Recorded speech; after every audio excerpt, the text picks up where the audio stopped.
향후에 이제 6천, 7천이 빠르게 좀 이어갈 수 있는 상황이기 때문에 과열이냐, 그 기반이 탄탄하고 지금 미국과 이란 간의 긴장이 굉장히 큰 상황이긴 하겠지만은 그렇게 되면은 유가나 원자재 가격이 굉장히 크게 올라가는 좀 상황이 이르게 됩니다. 장기전으로 가게 됐을 때는 시장에서는 어느 정도 부담이 될 수밖에 없을 거고 외국인과 기관이 반도체 팔지 않느냐 얘기를 하시는데 워낙 이제 반도체 비중이 굉장히 좀 많이 올라왔었습니다. 포트 내에 반도체 비중이 굉장히 커지면서 비중들을 어떻게 옮겨야 되냐.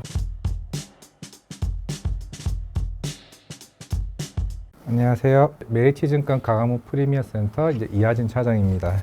올해 첫 촬영인데 그리고 제가 또 이직을 했습니다. 이직을 하면서 사실 시장도 굉장히 좋아졌고 그만큼 글로벌 증시 내에서도 한국 증시가 굉장히 외국인이나 어떻게 보면 향후에 추가적인 상방을 보여줄 수 있는 굉장히 큰 잠재력이 충분히 있다라고 좀 생각을 하고 있습니다. 그런 차원에서 향후에도 더 도움이 될 수 있도록 노력하겠습니다. 감사합니다. 이젠 코스피 지수가 정말 6천을 향해 가고 있는데 지금 시장 상황 추세 초입일까요? 아니면 과열 구간 진입일까요? 일단은 단기적인 급등에 따른 부분에서는 과열이라고 좀 볼 수는 있겠지만은 그리고 중장기적인 관점에서는 사실 우리나라 증시 같은 경우 오늘 노무라에서도 8천까지 얘기가 나오긴 했습니다. 그만큼 사실 우리나라 시장이 단순하게 정책적인 모멘텀으로 갔느냐 아니면은 경기 부양책이나 이런 흐름으로 갔느냐라고 봤을 때는 우리나라 증시는 물론 지금 반도체, 삼성전자와 아니면은 SK하이닉스 이 펀더멘털 개선으로 따라서 좀 실적 베이스로 시장이 좀 굉장히 끌어주고 있는 상황이다 보니까 아마 제가 봤을 때는 그렇게 큰 조정은 나오지 않을 것 같아요. 우리가 예전 코로나 시절을 돌이켜 보게 되면 그 당시에는 V자 반등이 나왔죠. 근데 그때는 실적에 대한 베이스라기보다는 경기 부양책에 따른 정책적인 모멘텀이 같이 복합적으로 나왔었기 때문에 그런 흐름이 좀 보였는데 지금은 단순하게 우리가 지금 PBR이나 지금 우리나라도 대략 한 1.8배까지 올라왔을 겁니다. 우리 작년 10월만 하더라도 당시에 JP모건이 우리나라 증시에 대해서 전망을 해왔을 때 1.5배가 되면은 한 5천 정도가 1년 안에 되겠다고 했죠. 근데 그 속도가 굉장히 빠르게 올라오고 있습니다. 지금은 거의 2배 가까운 수치까지 올라왔고 지금 5,900을 좀 달려가고 있는 상황인데 향후에 반도체뿐만 아니라 다른 섹터 내에서도 펀더멘털에 대한 실적 개선이 이루어지게 된다라고 하게 되면은 생각보다 6천, 7천이 빠르게 좀 이어갈 수 있는 상황이기 때문에 질문에 말씀대로 과연 과열이냐라고 하기에는 워낙 시장이 기반이 탄탄하고 그리고 유동성 자금들이 고객 예탁금이 100조만큼이나 있는 상황이기 때문에 생각보다 그런 가파른 조정은 나오지는 않을 것 같다 말씀드리겠습니다. 지금 이렇게 변동성이 큰 시장에서 조심해야 할 매도 신호가 있을까요? 항상 시장에서도 우리가 생각하지 못했던 여러 가지 이슈들이 있겠죠. 아니면은 지정학적에 대한 리스크도 있을 거고 지금 미국과 이란 간의 긴장이 굉장히 큰 상황이긴 하겠지만은 그런 시그널이 좀 나왔을 때 보통 그렇게 되면은 보통 유가나 아니면은 원자재 가격이 굉장히 크게 올라가는 좀 상황이 이르게 됩니다. 이게 시장에서는 단기전으로 끝날 것으로 보여지고 있는 상황이다 보니까 지금 시장에는 크게 개의치 않게 되지만은 이게 장기전으로 가게 됐을 때는 결국에는 부담이 그대로 이어지게 되죠. 그게 결국에는 시장에서는 어느 정도 부담이 될 수밖에 없을 거고 지금 글로벌한 금리 인하 정책에 대해서 어느 정도 노이즈가 좀 될 수 있는 부분이 있기 때문에 그게 과연 제가 봤을 때는 우리가 앞으로 봤을 때 조금 조정이 나올 수 있는 좀 시그널이라고 생각을 하고 있습니다. 이 대법원 관세 위법 판결과 트럼프 10% 추가 관세가 앞으로 주가에 충격을 줄까요? 아니면 크게 걱정하지 않아도 될까요? 이거는 사실 작년 말 때부터 사실 대법원 판결과 관련해서도 어느 정도 위헌될 가능성이 좀 굉장히 점쳐져 왔습니다. 대신에 빠르게 플랜 B를 가동을 했죠. 무역법 122조로 해서 특히나 10%에서 바로 15%로 관세를 인상을 시켰습니다. 그 대신에 이건 150일간이죠. 대략 한 5개월 정도까지는 적어도 관세를 유지를 할 수 있는데 추후에 이게 306조라든가 결국에는 이게 우리나라 오늘 김정관 산업부 통상부 장관도 계속 이걸 굉장히 좀 견제를 해왔던 것 같습니다. 이거는 특정 국가들 우리가 지금 중국이나 멕시코나 캐나다 등 이쪽에 굉장히 관세를 굉장히 크게 부여를 했는데 이번에 위헌이 되면서 15% 관세를 되게 되면서 지금 당장은 중국이 굉장히 유리하죠. 그러면 이제 3월 말 4월 초까지 이제 지금 트럼프 대통령이 중국 방문을 할 것으로 보이고 있는데, 여기서 이제 중국과의 지금 그런 관세 무역 전쟁에서 일단은 트럼프 대통령이 조금 불리한 위치에 있는 상황입니다. 그런 상황에서는 일단은 관세와 관련해서는 불확실성이 있는 상황이고, 일단 5개월을 벌어놓은 상황이고, 이미 1월달 미국은 무역 적자가 굉장히 큰 폭으로 적자폭이 확대가 됐습니다. 결국에는 관세 정책과 관련해서 과연 이 불확실성이 과연 어떻게 방향으로 갈지에 따라서 이제 좀 시장도 어느 정도 조금 변동성이 클 수 있는 장이라 좀 생각을 하고 있습니다. 이번 상승장의 핵심인 반도체 금융주 랠리는 얼마나 더 이어질 수 있을까요? 일단은 반도체와 관련해서는 삼성전자와 하이닉스가 올해 한 200조, 심지어 최근에 주말에 최태원 회장도 올해 한 145조까지 얘기를 했습니다. 물론 이제 다른 해외 IB 쪽에서는 이것보다 더 큰 영업이익을 제시를 해왔죠. 그 이유는 결국에는 가격에 대한 계속 상승 효과를 좀 보고 있는 것 같습니다. 어차피 Q는 정해져 있고, 지금 이제 좀 더 이제 만약에 이번 주에 엔비디아가 실적 발표를 했는데 올해 4분기로 예정되어 있던 이제 루빈 플랫폼이 빠르게 조기 양산이 된다라고 하게 되면, 그러면 이제 HBM4가 더 빠르게 양산을 하겠죠. 그러면 거기에 따른 가격이 더 올라갈 가능성이 있습니다. 그럼 또 한 번 가격 상승에 따라서 올해 컨센이 완전 뒤바뀔 수 있는 상황이기 때문에 거기서 반도체는 추가적인 상승 흐름이 좀 나올 수 있다라고 보이고 있고, 금융주들 같은 경우는 아마 내일 우리나라 시간으로 화요일쯤에 이제 국회 본회의에서 3차 상법 개정안 관련해서 이제 조금 상정을 좀 할 가능성이 좀 있는 상황인데, 3월이 되게 되면 대다수의 기업들이 주주총회가 열리게 됩니다. 그러면 그 이전에 따라서 금융주들 같은 경우는 일단 주주 환원 정책과 관련된 이슈가 좀 부각이 될 것으로 보이고 있는데, 물론 워낙 이제 그동안 이 이슈로 인해서 주가가 굉장히 많이 올라왔다는 측면에서는 좀 제가 봤을 때는 반도체와는 좀 다른 색깔로 어느 정도 세론으로 조금 대응할 가능성이 좀 있다고 생각을 하고 있습니다. 지금은 비중 확대 구간일까요? 아니면 변동성 확대에 대비해 현금 비중을 늘릴 시점일까요? 일단 코스피 같은 경우는 말씀대로 굉장히 빠른 시기로 올라왔고, 특히 1월달 코스피 수익률만 보더라도 대략 한 25% 지수가 올라왔습니다. 이거는 단위 종목이 아니라 지수죠. 지수가 이렇게 굉장히 큰 폭으로 올라왔다는 거는 물론 당연히 전 세계 시장에서도 저평가되어 왔다. 흔히 말해서 코리아 디스카운트 영역이 좀 있다 보니까 그런 수급적인 요인들이 굉장히 들어왔었고, 그러면 대신 지수에 대해서 라기보다는 조금 섹터별로 좀 분위기를 좀 나눌 수 있다고 생각하고 있습니다. 반도체는 굳이 비중을 줄일 필요는 없다. 최근에 흔히 외국인과 기관이 반도체 팔지 않느냐 얘기를 하시는데, 그 이제 수급 주체들 같은 경우는 워낙 이제 반도체 비중이 굉장히 좀 많이 올라왔었습니다. 보통 우리 흔히들 큰 포트 내에서 반도체 비중들이 30-40% 비중이 되는데, 평가 금액이 커지게 되면서 포트 내에 반도체 비중이 굉장히 커지면서 그런 이제 리밸런싱에 대한 영향이 좀 없지 않아 좀 있었다고 좀 보여지고 있고, 개인 입장에서는 제가 봤을 때는 반도체는 굳이 비중을 줄일 필요는 없다. 왜냐면은 저는 생각보다 지금 며칠 전에도 우리나라 삼성전자와 SK하이닉스에 대한 올해 목표가가 굉장히 크게 올라왔죠. 삼성전자는 제가 알기로 28만 원, 하이닉스는 한 140만 원 리포트가 나온 걸로 보이고 있습니다. 일단은 이게 전반적인 한두 증권사가 아니라 대다수의 증권사들의 목표가를 계속 올리고 있다는 점을 봤을 때는 추가적인 상승 흐름은 계속 꾸준히 나올 가능성이 있는 상황이고, 그러면 그 다른 현금이나 다른 비중들을 어떻게 옮겨야 되냐? 제가 봤을 때는 코스닥입니다. 지금 코스닥과 관련해서도 지금 여의도에 있는 여러 증권사들이 있죠. 보통 리서치 센터 내에서 스몰캡 애널이 비중이 사실 그렇게 많지는 않습니다. 중소형사들 같은 경우는 한 명이 있거나 두세 명이 있는 상황이고, 아니면은 많아야 한 5명이 있는 상황인데, 지금 대다수의 증권사들이 스몰캡 애널 비중을 한 10명에서 20명까지 확대하고 있는 상황입니다. 그건 정부에서도 굉장히 크게 예의주시하고 있는 상황이고, 그러면은 스몰캡 애널이 10명 이상 된다. 그러면 뭐냐? 그럼 코스닥 종목들에 대해서 커버하는 종목들이 굉장히 많아진다는 겁니다. 그러면 보통 채용 기간이 한 달 인점을 좀 감안을 했을 때 3, 4월부터는 오히려 코스닥 쪽에 좀 집중되는 흐름들이 좀 굉장히 좀 많아질 수 있다고 보여지고 있는데, 제약바이오, 2차전지, 반도체 소부장, 로봇과 같은 우주항공까지 여기에 대해서 제가 봤을 때는 수급적인 부분들이 굉장히 나눠질 가능성이 좀 있다고 봤을 때 이쪽 섹터 내에서 비중을 조금씩 늘려가는 전략을 좀 충분히 좀 추천드리는 바입니다. 요즘 시장에서 화장품과 엔터주에 대해선 어떻게 평가하시나요? 일단은 화장품 중 사실 최근에 이번 관세 영향도 아까 말씀드린 대로 좀 영향을 좀 많이 미치겠죠. 왜냐면은 중국에서 이게 나가는 수출들이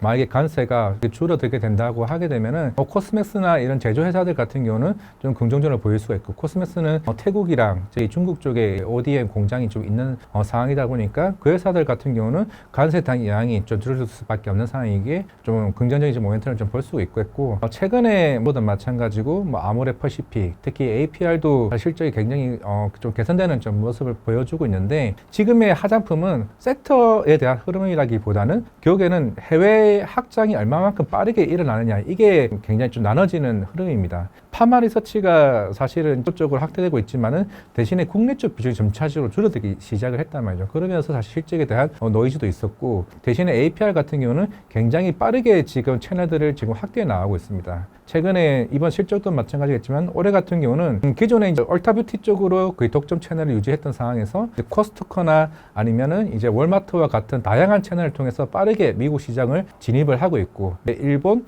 그리고 유럽까지 확대되는 상황이기 때문에 이거는 화장품은 섹터 쪽이라기보다는 개별적으로 얼마만큼 실적 성장을 보여줄 수 있는 회사에 좀 집중하는 게 맞고, 이제 엔터즈 같은 경우는 워낙 이제 우리가 이제 BTS 기대하고 있죠. 3월 20일입니다. 이미 하이브와 관련해서는 올해 밸류에서는 이미 시장은 다 노출되어 있어요. 만약에 60회 콘서트 공연이 나와지고 있고 이미 굿즈 가격까지 다 나왔습니다. 그러면 적어도 거기 있는 인원수 곱하기 콘서트 티켓까지 가격을 하게 되면은 사실 1조 이상의 매출은 들어보낼 수 있어요. 이제 고민은 그겁니다. 하이브, YG 엔터, 이제 SM 같은 경우는 기존의 신인 아티스트들이 빠르게 컴백을 하거나 아니면은 기존 아티스트들이 컴백을 하게 됐을 때 이 친구들이 과연 실적을 빠르게 올려줄 수 있을 만한 퍼포먼스가 나와줘야 된다는 거죠. 이게 나와줘야 사실 엔터주들이 2년 전, 우리가 3년 전에 그 상승 효과를 좀 누려볼 수 있다고 생각하고 있습니다. 올해도 작년처럼 5배, 10배씩 오르는 텐베거 종목들이 꽤 나올 수 있을까요? 이렇게 풍부한 백조에 대한 고객 예탁금이 있다라고 하게 되면은 템버거 종목, 생육보다 좀 많이 나올 수 있다고 좀 보이고 있습니다. 뭐 반도체 서부장도 있긴 하겠지만은 오히려 저는 코스닥 쪽에서 충분히 많이 나올 수 있다라고 보이고 있는데, 뭐 제약 바이오가 좀 될 수 있다라고 보이고 있고, 로봇은 이미 템버거가 나왔죠. 이제 나오고 있는 상황이기 때문에 분명한 거는 올해는 이제 오티머스 로봇이나 아니면은 중국의 이제 유니티 로봇도 이제 IPO를 진행을 할 걸로 보이고 있는데, 여기서 이제 현대차, 보스턴 다이나믹스도 본격적으로 이제 진행이 된다라고 하게 되면 일단 현대차는 빠르게 자금이 조달이 되게 되고 28년 이제 양산을 앞두고 있다라고 하게 되면은 실제로 그 안에 있는 뭐 LH의 만도나 뭐 사면이나 여러 지금 이제 할라캐스터와 같은 회사들이 결국에는 실적 베이스로 갈 수 있는 재평가가 될 가능성이 좀 있다라는 거죠. 이미 작년까지는 기대감에 따른 내러티브 수준이었다면은 결국에는 우리는 밸류에이션 릴레이팅 관념을 한다고 했을 때 그쪽에서 전 이제 템버거가 충분히 좀 나올 수 있지 않을까 생각을 하고 있습니다. 향후 2, 3년 동안 흐를 수밖에 없고 상승할 수밖에 없는 흐름을 가진 섹터가 있다면요? 일단은 지수는 이제 시장 이제 눈높이가 굉장히 좀 높아지고 있는 상황이고, 오늘 5,900까지 코스피가 찍었다라고 하게 되면은 결국에는 이제 여기에 대한 이제 루머는 대략 지수는 50%의 상방은 충분히 저는 있다고 생각을 하고 있습니다. 지금 PBR이 대략 한 1.8배에서 2배 정도 수준이고, 지금 중국, 일본 대비해서도 아직까지는 이제 좀 저평가된 측면이 좀 없지 않아 있다고 보여주고 있는데, 대신에 코스닥 같은 경우는 결국에는 여러 방안들이 제시되어지게 될 것이고, 최근에 가장 큰 이슈가 있었죠. 뭐냐면은 2016년 이후에 처음으로 외국인이 코스닥에 1조 이상 매수를 했습니다. 그게 하루에. 그게 그동안 워낙 이제 없었다 보니까 지금 여러 정책들이 나와주고 있고, 만약에 외국인들이 지금 관련해서 국내에 들어오기 위한 진입 장면들을 계속 하나둘씩 이제 그 허들을 낮춰지고 있는 상황에서 이제 그런 코스닥에 대한 정책들이 오히려 과하게 나오게 조금 신뢰감 있는 정책들이 나오게 된다라고 하게 되면 코스닥 쪽에 대한 수급적 요인이 조금 클 가능성이 있다고 생각하고 있습니다. 지금 SK와 삼성이 역대 실적을 내며 반도체 슈퍼사이클 정점에 온 것 아니냐는 우려에는 어떻게 보시나요? 네, 일단은 반도체와 관련된 정보들 시장에 좀 노출들이 이제 많이 되어 왔죠. 적어도 2027년까지는 사실 이 사이클은 일단 유지될 것으로 보이고 있습니다. 그럼 이제 시장에 대한 고민들은 28년, 29년에도 이게 이어질 것이냐라고 봤을 때는 최근에 여러 이제 빅테크 업체들이 실적 발표가 마무리되고 여러 이제 캐펙스 투자도 굉장히 좀 늘어지고 있는 상황이지만은 이런 얘기들을 계속 꾸준히 하고 있죠. 27년이 아니라 아무리 이제 마이크론도 그렇고 삼성 전자 P5 공장, 그리고 이제 요이 클러스터 SK 하이닉스도 마찬가지긴 하겠지만은 2028년도에 증설이 된다 하더라도 이제 AI 쪽에 대한 수요가 굉장히 가파르기 때문에 오히려 슈퍼 사이클의 연장 가능성이 굉장히 크다라는 측면에서는 아직은 여기에 대해서 이제 피크아웃에 대한 우려는 조금 아직은 좀 시기상조라는 측면이 좀 없지 않아 있을까 생각하고 있습니다. 미국 빅테크 기업들의 설비 투자 계획이 줄어들 경우 삼성전자와 SK하이닉스 주가에는 어떤 신호가 먼저 나타날까요? 굉장히 이거는 굉장히 큰 이제 시그널이라 좀 생각을 하고 있고, 왜냐하면은 빅테크 업체들이 이제 캐펙스 투자를 이제 축소를 한다라는 거는 그만큼 이제 그런 AI 칩에 대해 가격들의 좀 부담을 이제 여기지고 있다는 거죠. 지금 시장에서는 이제 여러 빅테크 업체들은 이 가격도 부담스럽긴 하겠지만은 일단은 받아들이겠다는 겁니다. 일단 받아들이겠다는 거고, 만약에 추후에 이제 뭐 마이크로소프트나 아마존이나 여러 이제 알파벳 같은 회사들이 우리 이제 캐펙스 투자에 대해서 조금 이제 줄여야 될 것 같다. 그런 대신에 여기서 이제 주요한 쟁점은 이제 브로드컴이나 이제 엔비디아 쪽에 아마 이런 얘기를 할 겁니다. 우리 너네들한테 굉장히 AI 칩을 내년까지 예약 주문을 한 게 있는데 여기에 대한 물량을 조금은 줄여줬으면 좋겠다. 우리가 충분히 이 정도 물량은 쌓여 있는 상황이고 워낙 이제 경쟁이 뜨겁다 보니까 여기에 관련해서 우리가 좀 재무적인 부담이 있을 수밖에 없으니까 여기에 대해서는 조금만 지원을 해달라라고 하게 되면은 이게 고스란히 엔비디아나 브로드컴이 삼성전자나 이렇게 한이 쪽으로 옵니다. 우리가 H밴 달라고 한 거 조금만 시간을 좀 지연해줘. 이게 그대로 이제 재고로 쌓이는 거죠. 이게 재고로 쌓이게 되면은 거기에 따라서 실적에 대한 우려가 미스가 굉장히 큰 폭으로 좀 나올 가능성이 좀 있는 상황이기 때문에, 물론 이제 마이크로소프트는 워낙 다른 빅테크 업체들 대비해서 캐펙스를 굉장히 크게 해왔던 측면이 좀 있다 보니까 최근에 서서히 좀 축소하는 방향이 있지만은 오히려 이제 알파벳이나 메타 같은 경우는 아마 알파벳이 이번에 올해 그 캐펙 투자를 기존에 한 이제 800억 달러 수준에서 1,800억 달러 정도 수준으로 굉장히 크게 올렸습니다. 이거 메타도 700억 달러 수준에서 1,400억 달러 2배 이상 캐펙 투자를 좀 늘린 상황이기 때문에 지금 당장은 축소는 하지는 않을 거예요. 왜냐하면은 여기서 축소를 하게 되면은 여러 이제 그 관련 경쟁사들 대비해서 어느 정도 속도가 좀 지연될 수 있는 측면이 있기 때문에 지금까지는 이런 신호가 없지만은 나중에 추후에라도 이제 분기 실적 발표 때 이런 어느 정도 시그널이 나오게 된다라고 하게 되면 굉장히 좀 유심 있게 좀 봐야 된다고 생각을 하고 있습니다.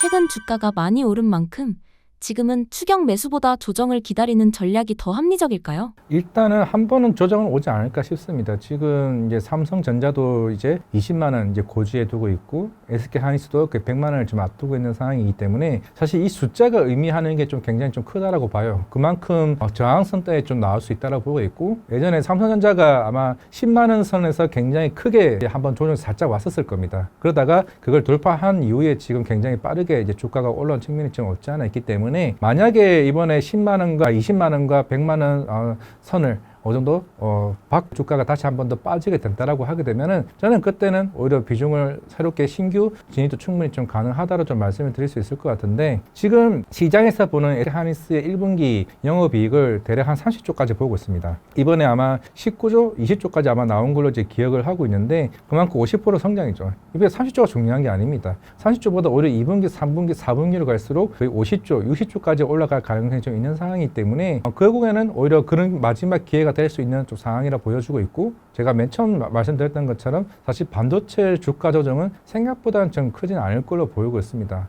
왜냐하면 외국인이 그렇게 팔고 있음에도 불구하고 오히려 주가는 계속 지지하고 있는 측면이고 오히려 실적 베이스가 더 커지고 있는 상황이기 때문에 그에 따른 상황은 제가 볼 때는 조정은 크게 나오지 않을 걸로 보고 있습니다. 외국인 매도가 커지는데도 변화가 없는 이유는 무엇인가요? 네, 이거는 단순하게 실적 베이스로 좀 보여주고 있습니다. 워낙 이제 삼성전자와 SK하이닉스 PER이 대략 한 4배, 5배 수준입니다. 코스피가 지금 한 9배, 아마 지금 오늘 또 오늘 좀 빠졌죠. 한 9배 수준이죠. 오히려 지금 지수보다 반도체 PER이 훨씬 더 낮은 편입니다. 근데 마이크론이 지금 시가총액이 한 600조 정도 수준일 거예요. 이제 SK하이닉스도 대략 한 650조 수준이고, 그런데 마이크론이 PER이 10배 수준입니다. 그만큼 PER만 비교만 하더라도 삼성전자와 SK하이닉스는 그만큼 아직도 평가인 상황이고, 향후에 이제 10배 수준까지 좀 올라간다라고 감안을 해봤을 때 그게 추후에 SK하이닉스가 AI 반응이 어느 정도 진척이 좀 있다라고 하게 되면은 결국엔 시장은 오히려 이제 피어 그룹 대비해서 이쪽 외국인 수급이 들어올 가능성이 좀 굉장히 좀 높다고 생각하고 있습니다. HBM 경쟁 구도에서 삼성전자와 SK하이닉스의 위치는 어떻게 달라지고 있나요? 작년 기준으로 봤을 때 작년에는 사실 하니스가 HBM 비중이 굉장히 좀 높았죠. 물론 이번에도 지금 이번 콘콜에서도 마찬가지였고 하니스는 올해 HBM4 시장에서도 7대3 기준으로 좀 보고 있는 것 같습니다. 삼성전자가 대략 한 3에서 2 정도 보고 있고 물론 마이크로 사실 이번 실적 발표 여러 루머에 대해서도 모두 다 좀 불식을 시켜줬습니다. 우리도 이미 완판이 끝났고 여기에 따라서 양산이 본격적으로 시작될 것으로 보이고 있기 때문에 적어도 이제 하이닉스는 기존의 수율 부분에서도 굉장히 좀 우위를 좀 범해져 왔었기 때문에 적어도 6에서 7까지 좀 올라갈 가능성이 있고 대신에 삼성전자 같은 경우는 워낙 이제 빠르게 지금 HBM4 같은 경우는 적어도 3보다는 굉장히 수율적인 측면에서 굉장히 크게 올라왔었고 특히나 일시 선단 공정 내에서도 이제 속도나 이런 부분에서도 조금 더 우위의 부분이 있는 것 같습니다. 오히려 SK 하이닉스보다 가격적인 측면에서도 조금 메리트가 있는 상황이라서 만약에 추후에 1분기나 2분기 그 실적을 감안했을 때 HBM4에 대한 점유율이 빠르게 치고 올라간다라고 하게 되면은 아마 이거는 좀 삼성전자에 대한 분위기가 훨씬 더 좋아질 가능성은 없지 않아 있다 생각하고 있습니다. 삼성전자와 SK하이닉스가 치열하게 경쟁할수록 오히려 더 안정적으로 성장하는 산업은 어디가 될 수 있을까요? 지금 삼성전자는 사실 하니스와 조금은 다른 게 기존에 LSI 사업부가 있죠. 흔히 말해서 설계 부분도 없지 않아 있습니다. 그러면 이제 메모리를 가지고 있고 그리고 이제 파운드리 사업부를 갖고 있죠. 물론 이제 SK 하니스 같은 경우는 이미 작년부터 이제 엔비디아, TSMC 삼각 동맹을 계속 맺는다 얘기가 나오고 있는데 결국에는 HBM4에서는 결국에는 이 베이스 다이에 대한 공정 차이가 굉장히 크다라고 좀 보일 수가 있는데 오히려 이제 삼성전자 같은 경우는 이제 턴키 방식이죠. 이게 워낙 일가 방식으로 이게 패키징으로 가능한 부분이 없지 않아 있는 상황이기 때문에 그런 베이스 다이를 이제 파운드리 사업부에서 만들고 그러면 거기에다가 이제 메모리를 올리는 상황이기 때문에 오히려 삼성전자 입장에서는 그건 수직 계열화돼 그러면서 가격 단에서 좀 경쟁력이 크게 좀 보일 수가 있는 상황이고 대신에 SK 하이닉스 같은 경우는 결국에는 이제 TSMC 수율적인 부분에서 굉장히 앞서 있는 7, 80% 나오고 있는 TSMC를 베이스 다이를 이제 쓰는 부분이 좀 있는 상황이기 때문에 그런 측면에서 이제 하이닉스는 삼성전자보다는 적어도 수율적인 측면에서 우리가 우위에 있는 측면에서 좀 경쟁력이 좀 나올 수 있지 않을까 생각을 하고 있습니다. 지금 반도체 대형주는 장기 보유 구간인지 아니면 일부 수익 실현을 고민해야 할 구간인지 어떻게 판단해야 할까요? 지금 삼성전자와 SK 하이닉스는 제가 봤을 때는 여기서 수익을 실현을 하게 되면은 제가 봤을 때는 그 구간 자체를 놓칠 가능성은 좀 없지 않을까 생각을 하고 있습니다. 여기서 삼성전자와 SK 하이닉스를 사실 기술적으로 접근을 하게 되면은 사실 못 사죠. 못 삽니다. 왜냐하면 워낙 월간 차트, 주간 차트, 일간 차트를 보더라도 굉장히 가파르게 주가가 좀 올라왔었기 때문에 오히려 지금 기존에 있는 그 밸류 자체를 주가가 오히려 못 따라가고 있습니다. 못 따라가고 있는 좀 상황이다 보니까 그래서 계속 이제 가격이 계속 올라가는 거고 이번에 빅테크 업체들의 그 캐피스 투자를 보더라도 그만큼 빅테크 업체들은 빠르게 AI 칩을 요구를 하고 있고 오죽했으면은 이게 자체 칩까지 이제 양산까지 지금 이러는 상황이기 때문에 그에 따라서 사실 IDM 업체들 같은 경우는 사실 메모리 양산 입장에서는 굉장히 좋을 수밖에 없죠. 지금 공장 증설을 한다 하더라도 3년 뒤입니다. 그러면 적어도 가격 상승 효과는 계속 꾸준히 나올 것이고 우리가 이제 오픈 AI나 아니면은 이제 그룹5나 메타 람다와 같은 여러 언어 모델들이 계속 꾸준하게 업데이트를 하는 거는 그만큼 그 경쟁이 계속 치열하다는 측면이 좀 있다라고 보니까 그런 측면에서는 삼성전자와 SK 하이닉스는 굳이 지금 수익 실현이 의미가 없다라고 좀 보여지고 있고 굉장히 꾸준하게 들고 가는 전략을 좀 구사하는 게 좀 맞다고 생각하고 있습니다. 반도체 대형주가 조정을 받는다면 자금은 다른 업종으로 이동할 가능성이 있을까요? 이게 계속 꾸준히 작년부터 이어져 왔던 건데 반도체가 조정을 받을 때마다 항상 움직이는 섹터들이 2차 전지 아니면 제약바이오 섹터였습니다. 그만큼 이제 그동안 좀 덜 오른 측면도 좀 없지 않아 있었고 우리나라의 그 시가총액 비중에서도 굉장히 큰 섹터를 좀 차지하는 부분이다 보니까 최근에 제약바이오 섹터들이 굉장히 크게 못 올랐죠. 미국도 금리 인하와 관련해서는 굉장히 스탠스가 보수적으로 돼버렸고 우리나라는 뭐 애초에 원화 때문에 금리 인하를 좀 못하는 좀 상황이다 보니까 일단은 실적이나 이제 기술 이전의 기대감은 높은데 특히 빅파마 업체들도 그 빅딜과 관련된 이슈가 굉장히 남아있는 상황이고 2차 전지도 사실 그동안 전기차에 대한 부진이 없지 않아 있었지만은 결국에는 휴머노이드 로봇이나 ESS 쪽에 대한 성장 모멘텀이 남아있는 좀 산업이다 보니까 아마 반도체가 조정이 나오게 된다라고 하게 되면 아마 이 두 섹터 쪽으로 움직일 가능성이 있다고 생각하고 있습니다. 요즘 삼성전자 관련 뉴스는 메모리나 실적 이야기 위주인데 이런 이야기만으로 삼성전자의 가치를 다 봤다고 보기는 어려운 이유가 있을까요? 결국 파운드리라 생각하고 있습니다.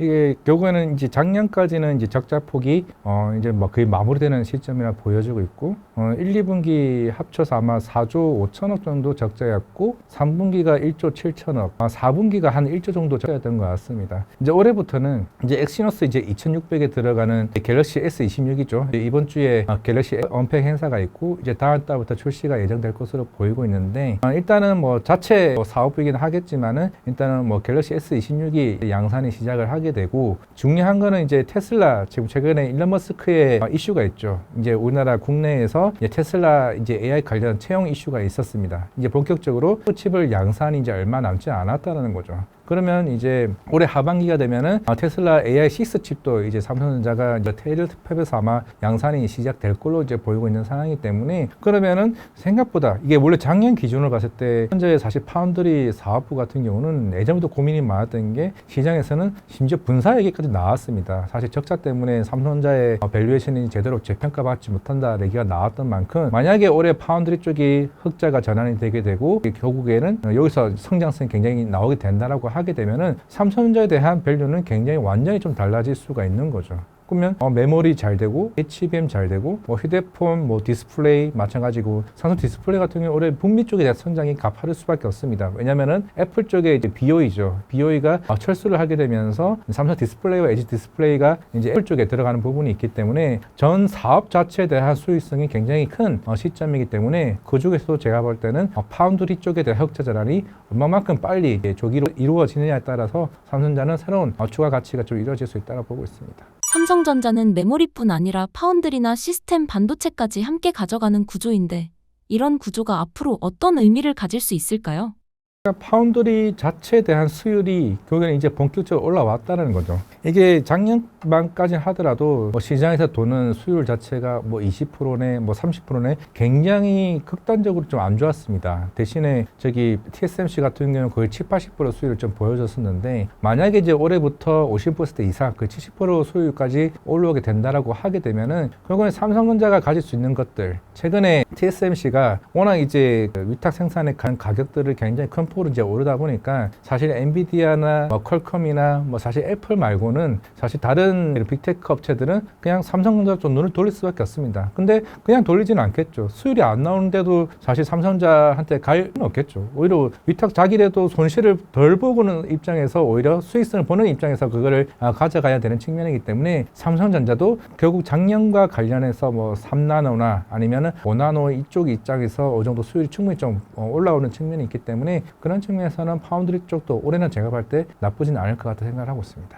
파운드리 시장에서는 늘 TSMC와 비교가 되는데 단순 점유율 말고 기술 흐름 측면에서 주목할 만한 변화는 없는지 궁금합니다.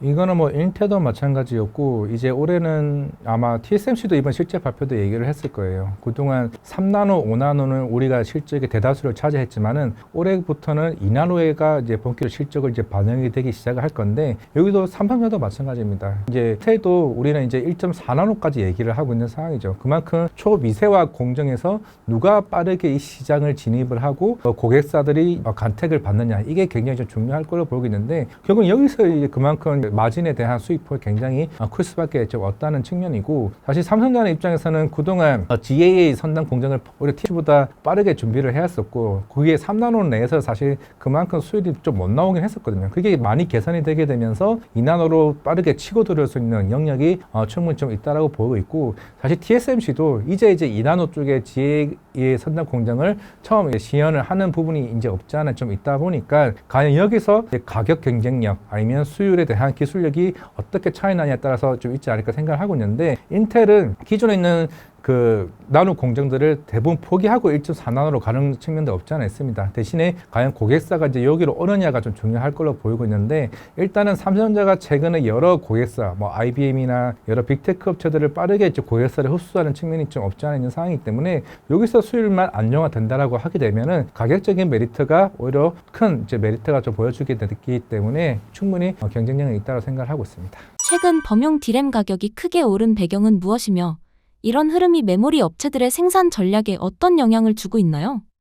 결국에는 지금 작년부터 이루어져 왔던 자체 HBM 이게 수요 때문에 이제 이루어질 수밖에 없다고 생각하고 있습니다. 당연히 캐파는 한정돼 있고 삼성전자나 SK하이닉스는 우리 이제 HBM으로 이제 들어가야 돼. 기존에 있는 D램보다도 그냥 두세 배 이상 정도 크기가 큰 이제 HBM으로 물량들이 좀 몰리다 보니까 우리가 흔히 쓰이는 뭐 스마트폰이나 PC 쪽에 들어가는 번용 메모리에 대한 이게 공급이 굉장히 줄어들 수밖에 없는 거죠. 그러다 보니까 이 가격이 굉장히 올라가게 되고 최근에 뭐 애플도 실제 발표를 해왔지만은 그 소비자 가격이 올라갈 수밖에 없는 상황까지 오게 된 겁니다. 결국에는 당분간은 이런 현상들이 계속 이루어질 수밖에 없을 거고 최근에 올해 1월 달에도 아마 SK하이닉스나 삼성전자도 기존의 이제 낸드 공정 자체를 다 대부분 이제 D램 공정으로 전환을 하는 수밖에 없는 상황이다 보니까 대다수의 지금 HBM의 영업 마진율이 굉장히 큰 폭으로 지금 올라가고 있습니다. 거의 한 50에서 60%까지 얘기가 나오고 있다 보니까 일단은 가격은 당분간 번역 메모리는 올라갈 수밖에 없을 거고 결국에는 HBM의 비중이 굉장히 큰 폭으로 나오고 있는데 작년만까지를 하더라도 삼성전자는 사실 번역 메모리 비중이 굉장히 컸어요. 그게 한 83%였습니다. 그러면 이제 HBM은 17% 정도밖에 안 됐겠죠. 대신에 하이닉스는 50대 50이었어요. 그러니까 HBM 비중이 거의 한 50% 수준이었기 때문에 HBM에서 실적이 굉장히 삼성전자보다 훨씬 컸었고 대신에 삼성전자는 사실 그 비중이 올해는 굉장히 좀 많이 바뀔 거예요. 번역 메모리가 대신 가격은 올라가는 반면에 비중 자체는 HBM이 더 커질 걸로 보이고 있기 때문에 적어도 번역 메모리 쪽을 한 60에서 70% 대신에 삼성전자는 기존에 13, 17%였던 비중을 번역 메모리 HBM 비중을 아마 한 30%까지 올라갈 수 있는 좀 측면이기 때문에 그러면서 이제 사실 올해 뭐 200조의 영업이익이 시장에서 예측치가 올라가는 측면이 없지 않았나 생각을 하고 있습니다. HBM4 양산과 고부가 제품 확대가 삼성전자 실적과 협상력에 실제로 어떤 영향을 미칠 수 있을까요? 지금 이제 하이닉스도 사실 올해나 내년 상반기까지 HBM4와 관련해서는 이미 예약 물량들이 다 완판이 됐고 삼성전자도 이제 엔비디아 이제 물량들을 이미 얘기가 되고 있는 상황인데 우리가 이제 작년에 젠슨왕이 이제 왔었던 이제 치킨 해동이라고 하죠. 아마 결국에는 기존에 아마 여러 경쟁사들을 위해서라도 이 물량을 이미 다 섭렵을 했을 겁니다. 브로드컴이 들어오기 이전에도 준비를 한 상황이었기 때문에 그래서 이제 삼성전자가 이제 HP의 그 당시 3E가 아마 그때 12단, 8단 반도체가 이제 양산 승인이 좀 나왔었고 그 이후에 굉장히 좀 발빠르게 움직였다는 점을 감안을 했을 때는 생각보다 저는 개인적으로 올해 HBM4에 대한 경쟁력이 클 수밖에 없다고 보이고 있는 게 이제 지금 하이닉스는 일단은 1B 나노 공정입니다. 대신에 이제 삼성전자 같은 경우는 일시 공정을 빠르게 지금 치고 들어오고 있는 좀 상황이다 보니까 아마 이제 엔비디아가 물론 그 두 회사 다 제가 봤을 때는 지금 퀄 테스트가 통과됐고 실제 물량을 이게 루빈 이제 베라 루빈 양산에 쓰여지게 되면은 나중에 추후에는 오히려 삼성전자 쪽에 대한 물량들을 더 추가적인 공급을 할 가능성이 좀 있다라고 봤을 때는 그에 대한 흐름에 따라서 실적에 대한 상향 그게 더 커지지 않을까 생각을 하고 있습니다. HBM과 범용 D램 수익성이 동시에 개선되는 상황에서 향후 메모리 시장의 주도권은 어떻게 재편될 가능성이 있을까요? 일단은 삼성전자는 본연 메모리 비중이 굉장히 큰 상황에서 이제 HBM 물량들이 더 가동이 되겠죠. 일단 중국이 지금 들어가는 H100 칩 같은 경우는 일단 제가 봤을 때는 SK하이닉스 물량은 없을 겁니다. 이미 이쪽을 엔비디아로 다 넘어가 버린 상황이고 중국에 다 들어가는 물량은 아마 삼성전자의 HBM 8단 반도체가 들어갈 걸로 보이고 있어요. 오히려 삼성전자는 기존의 이제 양산을 되는 부분이다 보니까 거기에 따른 물량에 대한 여력이 있는 상황이기 때문에 그게 실적이 반영될 가능성이 굉장히 크고 그럼 이제 본용 메모리 같은 경우는 결국에는 지금 대다수의 전방 사업들이 올라가고 있고 우리가 삼성전기나 여러 대다수의 그런 회사들의 실적 발표를 보더라도 올해 굉장히 신규 수주 가이던스가 굉장히 높습니다. 굉장히 높다라는 거는 오히려 본용 메모리 가격의 물량들이 더 계속 가격이 올라갈 수 있다는 여지가 충분히 있다라는 측면이 있는 상황이고 그러면 이게 결국에는 최근에 여러 CEO들이 얘기했던 게 27년이 끝이 아니라 28년, 29년으로 이어질 수 있는 측면은 좀 없지 않아 생각을 하고 있는 거거든요. 그럼 그게 결국에는 본용 메모리 가격 협상들이 굉장히 크게 좀 올라갈 가능성이 있고, 그럼 이제 HBM4 같은 경우는 아마 결국에는 지금 여러 이제 커스터마이징을 하고 있는 브로드컴이나 이제 구글 같은 여러 자체 칩을 생산하는 여러 업체들 같은 경우, 테슬라도 마찬가지긴 하겠지만은 여기서 물량을 과연 어떻게 확보하느냐가 좀 중요하지 않을까 싶은데 생각보다 굉장히 타이트할 것 같아요. 그런 측면에서 HBM4도 가격 상승 효과가 더 크게 좀 올라갈 수 있는 좀 여지가 있는 상황에서는 일단은 이에 대한 흐름은 일단은 삼성전자는 7대3 정도, 하이닉스 입장에서는 적어도 5대5는 계속 유지될 가능성이 좀 없지 않아 있다 생각하고 있습니다. 삼성전자 주가 전망 어떻게 예상하시나요? 네, 그렇죠. 저는 아마 마지막에 이제 작년 12월에 이제 심사위원들 마지막 촬영을 했던 것 같은데 그때 제가 어떤 말씀을 드렸냐면은 이게 4분기 실적 발표를 했을 때 20만 원짜리 리포트가 나올 거라 생각했는데 근데 생각보다 그 시기가 굉장히 좀 빨라지고 있어요. 이게 지난 주말에 28만 원짜리 리포트가 나온 걸 보면서도 그러면은 지금의 2월이고 그러면 적어도 4, 5초가 되게 되면은 또 삼성전자 1분기 실적, 잠정 실적 발표가 나올 것 같죠. 이제 얼마 남지 않았으니까 거의 한 달 정도 이제 시간을 연휴에 둔다라고 하게 되면 그리고 HBM4 양산이 어느 정도 생각보다 빠르게 지금 양산이 출하가 된다라고 감안을 했을 때 30만 원 이상의 리포트가 나올 가능성이 있는데 그 이유가 앞서 얘기했던 것처럼 파운드리도 있습니다. 그 파운드에 대한 물량들이 그 고객사 확대, 뭐 IBM, 뭐 퀄컴, 아마존 여러 업체들의 그 고객사가 확대되는 여부를 지켜보느냐에 따라서 실적의 가이던스가 완전 뒤바뀔 수 있다라고 보고 있기 때문에 저는 사실 지금 20만 원 살짝 못 갔지만은 30만 원도 충분히 좀 눈여겨볼 수 있는 흐름이라 좀 생각을 하고 있습니다. 지금 원전이 다시 주목받는 가장 본질적인 이유는 무엇인가요? 올해는 AI 칩도 중요하긴 하겠지만은 에너지 확보에 대해서 얘기를 했습니다. 중국은 AI 칩이 없어요. 없는데 대신에 에너지에 대해서는 굉장히 큰 규모를 좀 보유하고 있는 상황이기 때문에 결국에는 미국은 올해 우리는 에너지 확보를 위해서 빠르게 SMR이나 그 대형 원전과 관련된 규제들을 굉장히 완화 정책을 지금 하고 있는 좀 상황이다 보니까 대신에 우리나라 입장에서는 뭐 유럽도 마찬가지, 중동도 마찬가지, 그리고 이제 북미 쪽에 대한 수주 모멘텀이 굉장히 본격화 좀 되는 시기이기 때문에 우리가 뭐 조선이나 방산을 보게 되면은 우리가 2년 전, 3년 전에 그 수주 많았던 물량들이 본격적으로 실적까지 이제 반영되는 시점이다 보니까 사실 그 섹터들이 거의 한 뭐 10배가 가는 종목들도 굉장히 좀 많았었죠. 그런 흐름에서 이제 지금 이제 원전들이 뭐 대표적으로 두산 에너빌리티도 이제 본격적으로 이제 10만 원대 가격에 왔지만은 한때 10,000원, 2만 원대에서 이제 기대감을 올라왔다면 이제부터는 실적 베이스와 이제 수주가 얼마만큼 빠르게 쌓느냐가 주요 이제 핵심 포인트가 올해에서 굉장히 중요한 좀 주요 포인트라 좀 생각을 하고 있습니다. 글로벌 정책 변화가 한국 원전 기업들에게 실제 돈이 되는 기회로 연결되는 시점은 언제인가요? 이게 작년에 두산 에너빌리티가 이제 공시가 나온 게 체코 두쿠바니와 테슬라 이제 가스터빈이었습니다. 원래 작년 2월쯤에 이제 체코 두쿠바니가 뭐 계약이 됐다가 이제 프랑스의 EDF 원전 회사가 뭐 여러 소송 제기도 나오긴 했지만은 뭐 결국에는 체코 쪽이 승소를 했죠. 대신 그러면서 이제 수주를 받게 되고 실적이 이제 물론 여러 이제 그 시공 설계 회사에 따라서 실적의 매출이 인식되는 시점은 다 다를 겁니다. 대형 원전이 보통 뭐 15년 이제 걸리게 된다라고 하게 되면은 결국에는 뭐 설계 회사들 같은 경우는 5년 이내. 왜냐하면은 처음에는 토지를 구하고 설계하는 데까지 5년이 걸리고 그 이후에 이제 부품 회사들이 이후에 이제 실적이 이제 하나둘씩 이제 찍히게 되는 건데 시장은 결국에는 이제 5년 뒤냐, 10년 뒤를 이미 주가에 어느 정도 조금 반영되는 좀 부분이 지금 없지 않아 있습니다. 그런 측면에서 이제 올해부터도 실적이 하나둘씩 찍히는 뭐 시기라고 좀 볼 수가 있을 것 같고, 체코 두코바니가 이제 시작이 되고, 그 다음에 이제 테물린이 아마 내년 상반기쯤에 입찰이 시작이 될 거고, 이제 폴란드 이제 퐁티누프 2차도 남아 있습니다. 루마니아도 마찬가지고, 그런 측면에서 사실 우리가 웨스팅하우스와 그런 MOU와의 관계들을 본격적으로 이제 가시화 된다라고 하게 되면 결국 수주 잔고가 얼마만큼 빠르게 쌓이느냐 이게 핵심이라 좀 보여줄 수 있는 좀 상황인데 결국에는 미국도 지금 SM 회사들 뉴스케일 파워나 테라파워 같은 회사들이 이게 최근에 규제가 풀린 게 그거죠. 빅테크 업체들이 이 SM 회사들을 이제 그 자회사나 그 지분 투자하는 것에 대해서 규제가 풀렸습니다. 결국 그런 거에 대해서 오히려 이제 우리나라 회사들이 본격적으로 진출할 수 있는 계기가 되지 않았을까 생각을 하고 있습니다. 진짜 원전 산업 수혜주를 고르기 위한 기준은 무엇이고 투자자가 꼭 체크해야 할 것은 무엇인가요? 여러 이제 우리나라의 뭐 EPC 회사들, 현대건설이나 아니면은 대우건설도 있을 거고.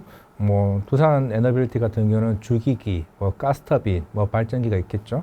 뭐 밑에 뭐 함전 KPS, 뮤지버수, 뭐 설계회사, 뭐 한전 산업 같은 회사들이 있을 건데 뭐 대다수가 전반적으로 같이 움직이는 건 맞습니다. 결국에는 글로벌 정책적인 이슈도 있을 거고 결국 수주가 어떻게 받느냐라고 좀 보여지게 된다라고 하게 되면은 저는 일단은 여러 그 미국에 있는 회사들의 조금 실적 발표를 좀 위시 있게 봐요. 최근에 특히 가스터빈 같은 경우는 GE 베르노바나 지멘스 에너지, 일본의 이제 미쓰비시 회사가 대표적으로 가스터빈 탑3 안에 드는 회사입니다. 근데 그 회사들이 공통적으로 이번에 실적 발표에서 얘기했던 게 있죠.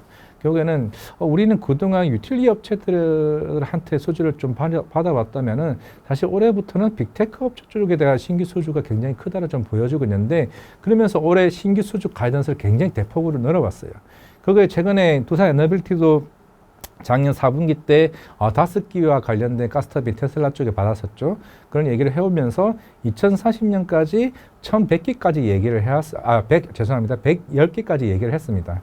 110개까지 얘기했다는 거는 보통 이게 한 기당 대략 한 2,500억에서 3,500억 점을 감안을 했을 때 결국 실적이 계속 추후에 쌓일 수 있는 밸류에이션은 충분히 가능할 수 있는 시점이기 때문에 최근에 이런 기준점을 본다라고 하게 되면은 실적이 어떻게 바뀌고 거기서 수주 가이던스가 대폭 늘어나게 되면은 그게 결국에는 그 쇼티지 현상이 나오게 되면은 두산 에너빌리티 쪽에 대한 공식이 나올 가능성이 굉장히 크다라고 좀 말씀을 드리겠습니다. 원전주는 한 종목이 주도하는 장일까요?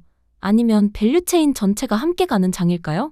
전체가 같이 가는 장이라고 좀 보여주면 될 것 같습니다. 이게 우리가 이제 웨스팅하우스가 사실은 거기는 인력도 많이 부족하고 기술력도 사실 1980년대 이후에는 신규 원전을 지어 본 적이 없어요. 그만큼 이제 우리나라 한수원이나 아니면은 여러 부품 회사들과 같이 가야 될 수밖에 없는 측면이 있는 상황이기 때문에, 그래서 아마 작년에 웨스팅하우스가 얘기했던 AP 이제 1,400이나 1,000에 대해서 얘기를 한 게 우리가 유럽을 할 테니까 대신 너네는 이제 중동을 맡아라 얘기하는 거는 일단 한수원과 이거는 이제 웨스팅하우스죠. 대신 두산 에너빌티나 여러 시공 회사들 같은 경우는 오히려 그런 측면에서 같이 두 개 다 같이 시너지가 날 수 있는 상황이기도 합니다. 그런 측면에서 일단은 공급에 대한 이슈는 계속 부각이 될 것으로 보이고 있는데, 대신에 현대건설 같은 경우는 조만간 이제 불가리아 관련해서 EPC 공급 계약 이슈가 나올 가능성이 있을 가능성이 크고, 루마니아나 아니면은 최근에 이제 이재명 대통령이 이제 아랍에미리트를 갔다 왔죠. 2009년도에 바라카 원전이 처음 이제 입찰을 따고 2020년대 초반에 이제 상업화까지 되게 되면서 제일 중요한 거는 이런 원전과 관련해서는 시공이 사실 우리나라가 다른 국가들 대비해서 굉장히 그 기간이 짧습니다. 굉장히 빠르게 이제 시공을 했던 이게 어느 정도 신뢰가 있는 부분이기 때문에 올해 아마 아랍에미리트 대통령이 국내에 방한할 걸로 보이고 있습니다. 이게 5월이나 6월쯤으로 좀 보여지고 있는데, 여기서 이제 중동 쪽 계약까지 같이 딸 가능성이 있다라고 하게 되면 당연히 두산 에너빌티는 저는 이제 여기서 탑픽을 좀 보여주고 있고, 최근에 BHI도 최근에 1조 이상의 신규 수주가 쌓였습니다. 대신 두산 에너빌리티는 작년에 아마 14조 8천억까지 신규 수주가 쌓였을 거예요. 올해 기존 가이던스가 14조라고 얘기는 하고 있는데, 저는 이것보다 더 큰 폭으로 신규 수주가 쌓일 가능성이 좀 있다라고 보여주게 된다라고 하게 되면은, 일단은 두산 에너빌리티 그리고 현대건설을 저는 이걸 두 회사를 탑픽으로 보고 있고, 그 밑에 단에 이제 BHI나 우리 기술 같은 경우는 워낙 주가가 좀 많이 올라왔기 때문에 그런 측면에서는 조금 부담스럽다라고 좀 말씀을 드리겠습니다. 대형 원전과 SMR 중에서 현재 시장이 더 주목해야 할 영역은 어디인가요? 이제 설계 시공을 좀 맡고 있는 상황이다 보니까 우리가 체코 두코반이나 향후에 퐁티누프, 루말니아, 템멀린 여러 이제 대형 원전을 했을 때는 그 설계 과정에서는 한전 KPS도 충분히 좀 매력이 있는 상황이지만은, 두산 에너빌리티는 일단은 생각보다 수주 공시가 굉장히 빠르게 나오고 있어요. 이게 테슬라뿐만 아니라 지금 지멘스 에너지나 미쓰비시, 그 GE 베르노바 같은 회사들은 이미 신규 수주 가이던스가 굉장히 높았지만은 그만큼 이제 쇼티지 현상이 좀 얼마 남지 않았어요. 그만큼 빠르게 물량을 갖게 되면은 오히려 이제 두산 에너빌리티 쪽으로 수주가 굉장히 빠르게 치고 들어올 수 있다는 거죠. 지금 두산 에너빌리티가 창원 쪽에 지금 공장이 지금 하나둘씩 추가적으로 착공 준비를 하고 있는 상황입니다. 그럼 캠파 증설에 따라서 신규 수주가 들어오게 된다라고 하게 되면은 두산 에너빌리티는 주기기, 발전기기, 지금 원전 투자 포트폴리오를 구성한다면 어떤 역할로 나눠 가져가는 게 좋을까요? 원래 실적이 가장 빨리 쌓이는 게 일단 설계입니다. 설계면 아까 한전 KPS를 제가 말씀을 드렸었는데, 결국에는 지금 한전 KPS가 이제 설계 시공을 좀 맡고 있는 상황이다 보니까 우리가 체코 두코반이나 향후에 퐁티누프, 루말니아, 뭐 템멀리 여러 이제 대형 원전을 했을 때는 그 설계 과정에서는 한전 KPS도 충분히 좀 매력이 있는 상황이지만은 두산 에너빌리티는 일단은 생각보다 수주 공시가 굉장히 빠르게 나오고 있어요. 이게 테슬라뿐만 아니라 지금 지멘스 에너지나 미쓰비시, 그 GE 베로노바 같은 회사들은 이미 신규 수주 가이드가 굉장히 높았지만은 그만큼 이제 쇼티지 현상이 좀 얼마 남지 않았어요. 그만큼 빠르게 물량을 갖게 되면은 오히려 이제 두산 에너빌리티 쪽으로 수주가 굉장히 빠르게 치고 들어올 수 있다는 거죠. 지금 두산 에너빌리티가 저게 창원 쪽에 지금 공장이 지금 하나 둘씩 추가적으로 지금 착공 준비를 하고 있는 상황입니다. 그럼 캠파 증설에 따라서 신규 수주가 들어오게 된다라고 하게 되면은 두산 에너빌리티는 주기기, 발전기기 그리고 이제 가스터빈과 같은 여러 이제 복합재와 관련된 부품 이슈가 있기 때문에 두산 에너빌리티가 지금 당장에 10만 원 빠르게 좀 올라오긴 했었지만은 추후에 15만 원 아니면 20만 원까지 갈 수 있는 모멘텀이 이 수주로 좀 얘기할 수 있지 않을까 생각을 하고 있습니다. 마지막으로 구독자분들께 한 말씀 부탁드립니다.